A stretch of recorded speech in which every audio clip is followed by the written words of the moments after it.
First, I'd like to thank you both for being so generous with your time and with your ideas for us today. Thank you.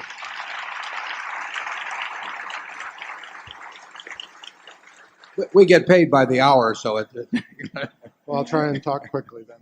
No. My name is Bob Costa from Evansville, Indiana. I've been a shareholder for 4 years. This is my first visit to Omaha, and I went to the Mega Mart, and I actually bought something there, and I tried to pay for it with an American Express card, and they told me, just like the ad, you can't use it here.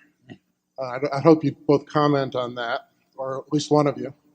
But my real question is that I just stumbled across the idea of intellectual capital and how that might be useful in valuing a business. And I was hoping that one or both of you could clarify that for me and whether that's useful to us as investors or just another academic theory that we'd be better off ignoring. Yeah. Harvey Golub, who runs American Express and has done a terrific job of running it, has written me about the Furniture Mart as well as about See's. And we basically let our managers run their own businesses. So the people at each entity, Borsheim takes American Express, others of our businesses do too. We let every manager make his decisions. As soon as I start telling the managers that they ought to say take American Express or not take Visa or whatever it may be, at that point they've lost some of the responsibility for their operations and perhaps to an extent even some of the pride that comes from running them. Most of our managers do not need to work for a living. They run their businesses for the same reason Charlie and I run Berkshire. They love doing it. They jump out of bed in the morning because it's exciting to do. And the one thing that would keep the two of us or drive the two of us away from Berkshire is if we were getting second guessed all the time or somebody else was telling us when to swing or not to swing. We would have no interest in running it. We do something else then. And maybe our other managers aren't as extreme as we are in that respect, but we feel they've built successful businesses. They know how to do it. We do allocate the excess capital they generate, but aside from that, we really let them make their own decisions. So we have no company-wide policy on virtually anything that I can think of except send money to Omaha. We're delighted to have American Express give the Furniture Mart the reasons why the Furniture Mart will be better off using American Express. And my guess is they have some very good reasons. But they're going to have to sell them on that. And just like any vendor of anything has to sell each operation. We wouldn't tell the people at See's who to buy the nuts from or who to buy the container from or anything of the sort, how to design the stores or whatever it may be. And that's just the Berkshire philosophy on that. Charlie, you want to come in? Yeah. Let me shift to intellectual capital. Berkshire has a lot of intellectual capital in these very able executives in the various businesses, and we hope we've got some intellectual capital in the few hundred square feet at headquarters.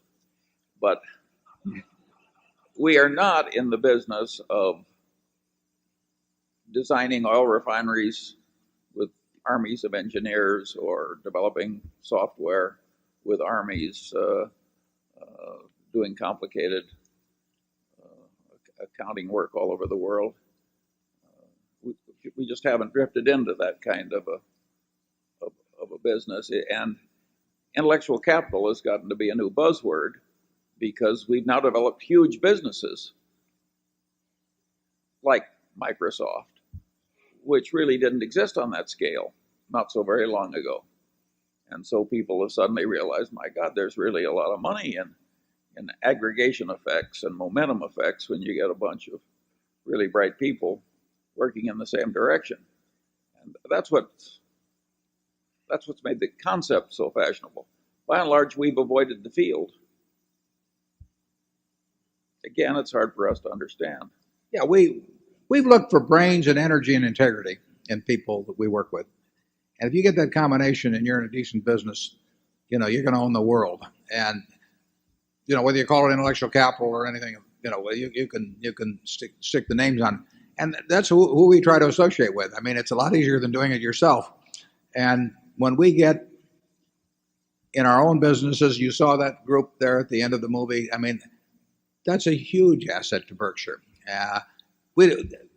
They talk about getting into accounting for it. That's nonsense in my view. I mean, you don't need to do that, but you should pay for it, and you should pay for it as shareholders. You should pay for it as managers.